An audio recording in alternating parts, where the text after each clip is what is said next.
Hi my loves, welcome back to my channel. Welcome if you guys are new. Fun fact, this is actually my second time filming this video because the audio decided to just not be it for the first time. But it was a really fun video to film, so I wanted to refilm it. Today's very kind of chill, chit-chatty kind of video, so grab a snack, grab a drink, and we can just chill and chat together. We're gonna be going through your unpopular bookish opinions and then also going through a stack of books I am unhauling, which is rare for me. I don't usually do unhauls, but I do want to get better at them. As you can see, my bookshelf is pretty stacked and I want to be able to have more room and get rid of books that I'm not reading, pass them on to a better home, give them to people who probably will enjoy them a lot more than me. But yeah, I just thought we'd kind of combine them into one video. They're not necessarily that similar, but I thought it'd just be a fun kind of sit down chatty video. So a little bit of context on the unpopular opinions we're about to go through. Basically, over on my podcast with Jamie, we asked you guys to put through your unpopular opinions and we would go through them on the podcast. However, we got so many submissions that we just truly did not get through them. And then Jamie was like,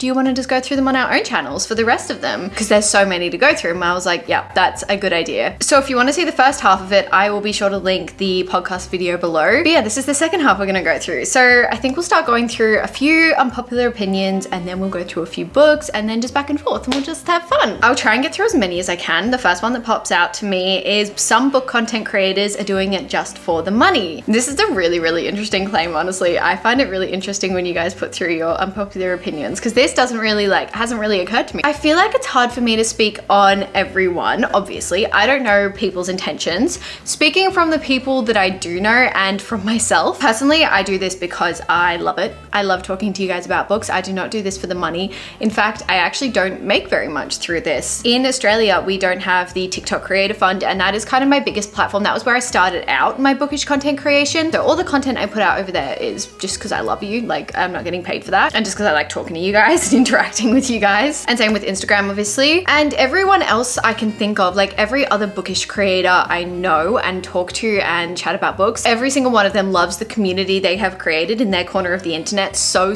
much that I truly just don't think it's possible for them to just be doing it for the money. Like, they love you guys so much. So the ones that I know personally, their intentions are purely because they love what they do. But you know, I can't speak for everyone. Who knows? Like, who knows? And that's a very interesting unpopular opinion. I hope no one's just doing it for the money because it's such a fun community. So I hope not.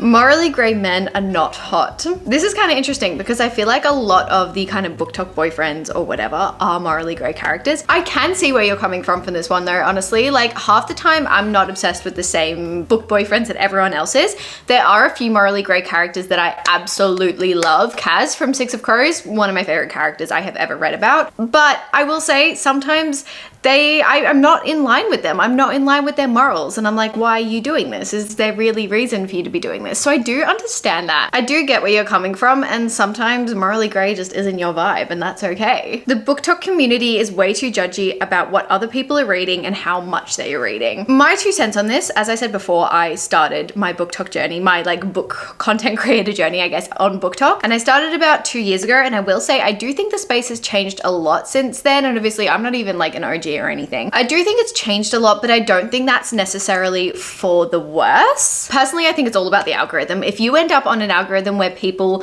are judging you for how little or how much you read, no, that's just not it. I personally hate it when people do that. Like, just let someone read as much as they want to read. There is no required amount you have to read to be on book talk. There is not too much you have to read to be on book talk. Like, I know creators who read an insane amount of books because that's what works with their brain. I also know creators who read 2 books a month, and that's fine for me as well. It doesn't make me differentiate between the two or respect one more or one less. That's stupid. If we're gonna delve into this, I think it can be the comment section. The comment section can be brutal sometimes, and trust me, I've had my fair share, and it sucks because the book talk community, most of it is so wholesome and so uplifting and welcoming that it sucks when the comment section just is judging you for what you're reading or something like that. That's not fair. You should be able to read what you want, when you want, how much you want. I kind of agree with that. I think there is a section that can be really intimidating. For the most part, I love my book talk community, and I try and stay in an area that's like supporting and comforting and just fun to be in. Okay, let's go through a few books we want on haul. As I said, this is the second time filming this video, so some of the books, just 2 of them, that I was unhauling actually have already been unhauled because I gave them to one of my friends. Those were The Brutal Prince.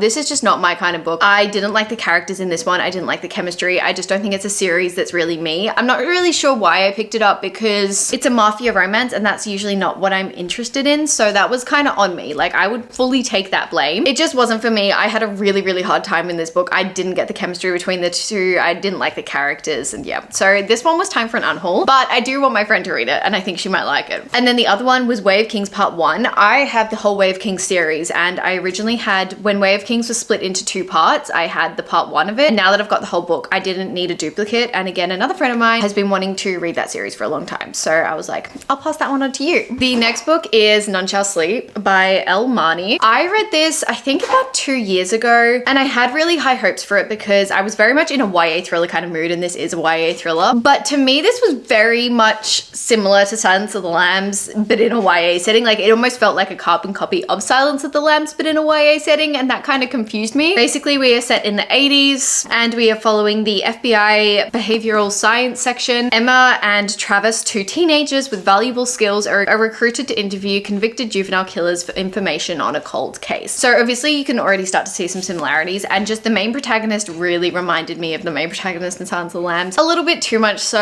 I just think I've read better YA thrillers, to be honest. There is another book in this series, like I think it's a duology or something, and over the past 2 years I have not reached for that second one.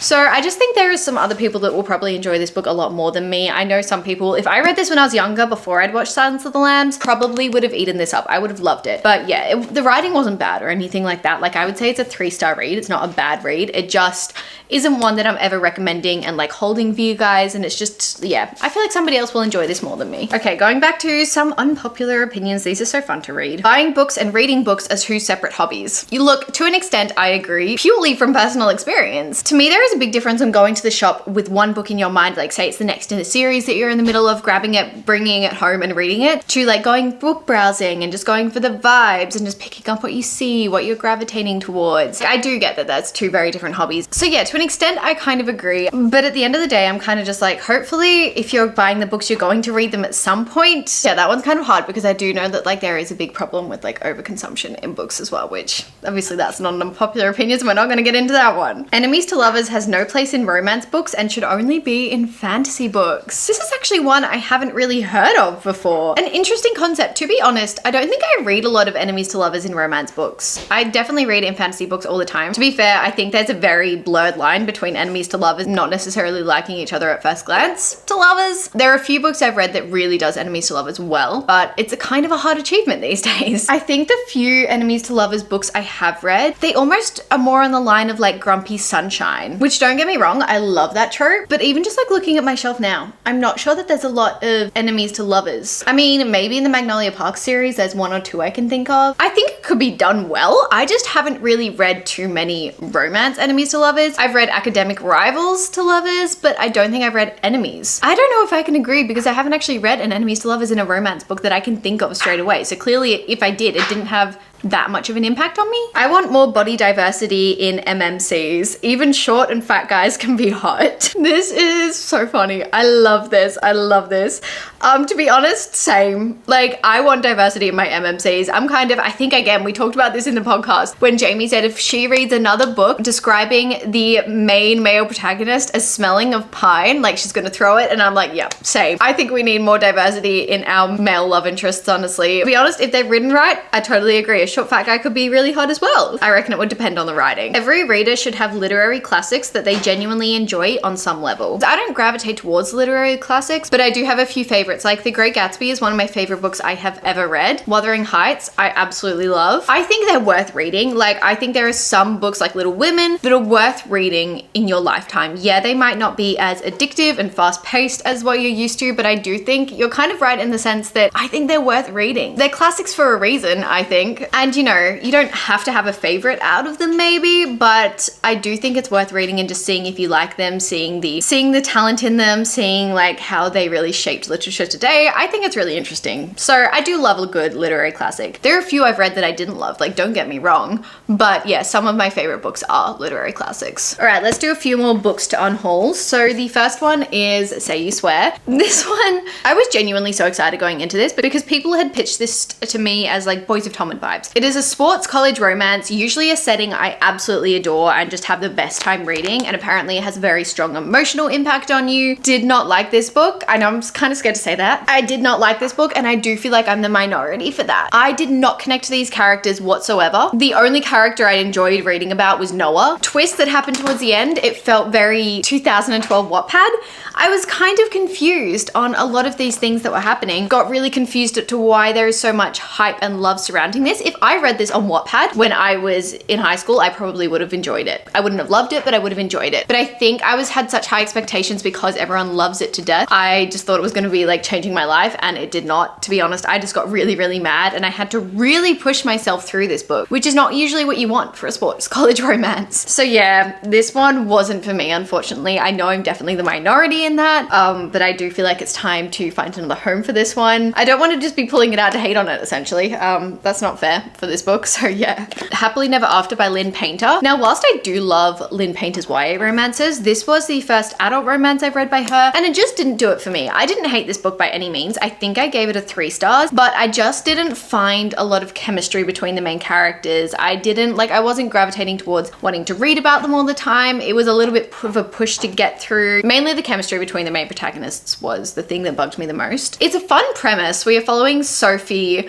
who right before she gets married, she finds out she's being cheated on. And so she hires Max, a stranger, to interrupt the wedding and humiliate her fiance. Then Sophie and Max kind of start this thing where people begin to hire them to break up their weddings. Like, it's a fun premise. It was really fun to read about. It almost felt a little bit like Wedding Crashers. But yeah, I just didn't love it enough, and I genuinely can't remember too much that happened. So clearly it didn't stick with me. For some reason, I feel like the chemistry in YA romances by Lynn Painter is a little bit better than her adult, at least from this book. And then the next book is Bye Bye Baby by Fiona McIntosh. I've read a few of her books in the past when I was into thrillers, and this has just been sitting on my shelf for a while, and I do know somebody else who's going to enjoy this a lot more than me. So I just don't think there's a point keeping it on my shelf, honestly, if I'm not going to read it in the next few years. Like, I don't see myself reaching towards this. I have other thrillers on my bookshelf as well that I kind of thought about unhauling, but I'm going to see if I read them within the next few months, and if I don't, then I'll unhaul them. But yeah, I just don't see myself reaching to this one. The premise seems very similar to a lot of other books by her I've read. This one is getting unhauled as well. Okay, back to some unpopular opinions. Onyx Storm was awful. I don't know if I'm the best person to ask about this because I'm not the biggest Fourth Wing fan. I do know that a lot of people who are really big Fourth Wing fans was quite disappointed with Onyx Storm. Personally, I liked it more than Iron Flame. I think I went in with very different expectations though. When I went into Iron Flame, I was expecting like the up here, and it came down to here. And so when I went into Onyx Storm, I really didn't have very high expectations, and I was actually pleasantly surprised. So for me, it wasn't awful, but I think you're totally valid to that opinion. Like, everyone is allowed to have their different opinions on different books. So you know what? Fair enough. I like love triangles. This is one that a few months ago, I probably would have been like, you're insane. But recently I've picked up some books with love triangles where they're very prevalent, and I haven't actually minded it. It's very interesting that you like genuinely like a love triangle, because they're more for me, if it's there, I'm not going to put down the book, but I'm not going to enjoy it that much. I'm not reaching for it because I know that there's a love triangle. In fact, I usually avoid it if I know that there's a love triangle. But if it ends up that there's a love triangle, I'm not going to be like, this is the worst. Sometimes they can be. Sometimes I've read love triangles that just are not it. But recently I've been reading some that have kind of changed my mind a little bit. So, I mean, great for you that you love them, because I do feel like it's becoming a very common trend. So I'm sure there's so many books that are just going to pop out for you now. Aside from Twilight, I hated the rest of the series. Valid, honestly valid. Like, I love the series to death, but purely because I read it when I was a teenager and it really opened a whole new world for me. I was like, oh my gosh, this is insane. I've always loved vampires and werewolves from then, but like genuinely not the best series I've ever read. I love the first book as well, but purely for vibe reasons, for atmosphere reasons, for sentimental reasons, not because the writing is great, not because the characters are great. I just think it kind of paved the way for vampire romances. But like, I totally get that. I know so many people who hate that series with a passion. So yeah, honestly, I get it. I don't hate third point of view. Yes, thank you, thank you, thank you. Because because to me, you know what? I prefer it. I prefer third point of view over first person. First person can seriously bug me sometimes. I will love a third point of view, and also it gives you more perspectives usually. Usually you can have alternating perspectives and it's really easy to keep track of. Whereas if you've got multiple POVs in a first person written book, I kind of find it hard to remember whose head I'm in. But when it's third person, it says it. I love third point of view. I don't know if that's because I grew up reading that more, but to me, always going to be better than first person. And I know that that's a seriously unpopular opinion. I know everyone else prefers first person. So thank you for bringing it up, because honestly, it's a terrifying thing to admit and I love it. You should not rate a book on Goodreads that you DNF'd unless you've read at least half. You know what? To an extent, I agree with this, because I don't think it's fair for you to judge a book on the first few chapters. If you have read less than 100 pages, I don't think you've really got the grasp, well, depending on the book, but usually I do think you have to give a book at least 30% to be putting out a rating on it. You can decide it's not for you and put it down, that's totally fine, but to like actually mark it as read, I'm usually saying 50% through. And that's very different to DNFing a book. Like you can DNF a book and just put it to the side and be like, yeah, it wasn't for me. But if you're gonna go ahead and rate it and write a review on it, I do think it's good to have a good understanding of the book and know a little bit about it. Okay, the last few books I have to unhaul. The next one is The Hawthorne Brothers by Jennifer Lynn Barnes. Now the reason I have this one is actually, I think one of the publishers sent it to me upon release, which I'm always incredibly grateful for. And I was going to read it, but I hadn't quite finished the trilogy. And honestly, whilst I love Jennifer Lynn Barnes, I love the Natural series by her. I actually just wrapped that one up and yeah, obsessed with it, highly recommend. I didn't love the Inheritance games. I didn't mind the first one, but the second one just wasn't doing it for me. I didn't like the characters. It was also pitched to me as Knives Out in a YA setting, and it wasn't that to me at all, really. I didn't really get the same vibe. And Knives Out is one of my favorite movies, so I was really excited, and I think again probably had higher expectations than I needed going into it, but I just don't really have any desire to continue reading this series. I know that there has been so many like sequels and prequels and everything that have come out related to the Inheritance game trilogy, but for me, I just don't think it's a kind of a path I want to take. I just didn't love the characters enough to take it, and I also just haven't seen that many great reviews. Like I think if you love this series, you'll have fun reading about these characters, and I think if you're a kind of younger audience, you probably will enjoy this a lot more as well. But from what I've heard, it is very, very YA, and you have to love the characters to want to read this series. The next is actually another Jennifer Lynn Barnes book, and this is The Lovely and the Lost. I actually didn't mind this book. I gave it 3 stars, but it's just never one, again, I'm reaching to recommend, I'm reaching to like think about. I kind of read it very, very quickly and then didn't think about it much more. This is again, YA mystery, I guess you would say. We are following Kira, who has been adopted, I think, and she was found abandoned as a child, and we are following her when she's a bit more of a teenager, and she's trying to find a missing girl who's in a very similar position. It's good. Like I didn't hate it by any means, and I think this is actually republished. I think this was one of Jennifer Lynn Barnes' earlier books, but again, I just know people who are going to enjoy this more than me, so I want to give it to them. The next one is Broken by Daylight. Now I'm actually a little bit unsure about this one,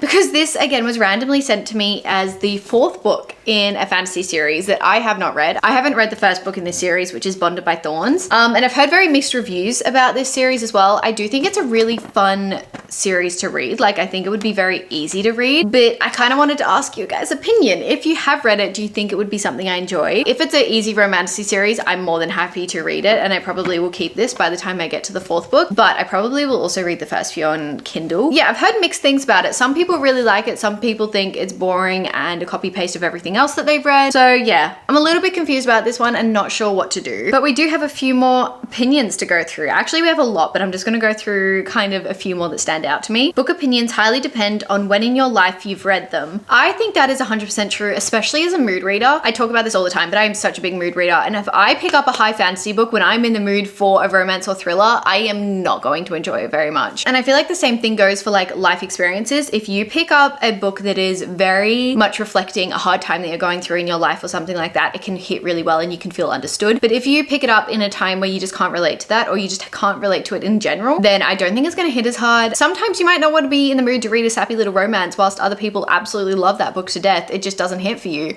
And I think, yeah, as a mood reader, Couldn't agree more. Anything labeled as slow burn these days is 95% likely not going to be one. I kind of agree, to be honest. It's hard to find a good slow burn. Like when I want a slow burn, I mean I want a 400-page book and they don't kiss until page 350, maybe 300. But you know, I want a nice slow burn. I don't want, okay, we're gonna be enemies for a few chapters and then we're gonna be together. Like that doesn't count as a slow burn to me. So yeah, I 100% agree on that one as well. I didn't enjoy reading A Court of Mist and Fury. This one's really interesting to me because I am not a diehard ACOTAR fan by any means. I didn't really enjoy the series, but I read it when I was in high school. And I remember A Mist of Fury being my favorite one in the series. I'm very curious to see if I reread that series now, whether it would hit different. And I do want to reread the series, especially before the next one comes out, whenever that is. But that's very surprising to me because I feel like the general consensus is A Court of Mist and Fury is people's favorite book in the entire series. And I definitely say it is for me. But as I said, I can't remember the series that incredibly well. But yeah, very interesting. You know, I'm sure there's other people in the comments that can agree with you on that one. All of the people bringing negativity to BookTok need to leave.